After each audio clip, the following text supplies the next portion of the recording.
સુરતમાં અલગ અલગ વિસ્તારમાં પોલીસના કાયદા વ્યવસ્થાને પડકારતા અસામાજિક તત્વો ખુલ્લેઆમ દાદાગીરી કરતા હોવાનું સામે આવ્યું છે।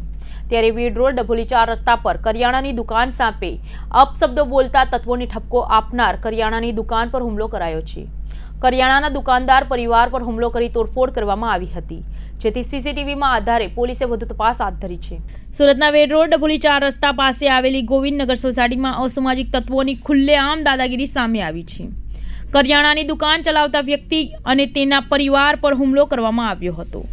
અસામાજિક તત્વોને ગાળાગાળી કરવાની ના પાડતા મામલો બિચકાયો હતો। પરિવારે પોલીસ બોલાવવાની વાત કરતા અસામાજિક તત્વોએ દુકાનમાં તોડફોડ કરી હતી। હુમલાની સમગ્ર ઘટનાના સીસીટીવી સામે આવ્યા છે, જેમાં મારામારી કરીને અસામાજિક તત્વોએ તોડફોડ કરી હતી, જેથી સીસીટીવીના આધારે સિંગણપોર પોલીસે તપાસ શરૂ કરી છે। ત્યારે સ્થાનિકોની માંગ એ છે કે આવા તત્વો સામે કાર્યવાહી કરવામાં નહીં આવે તો આ મોટું સ્વરૂપ ધારણ કરી શકે તેમ છે।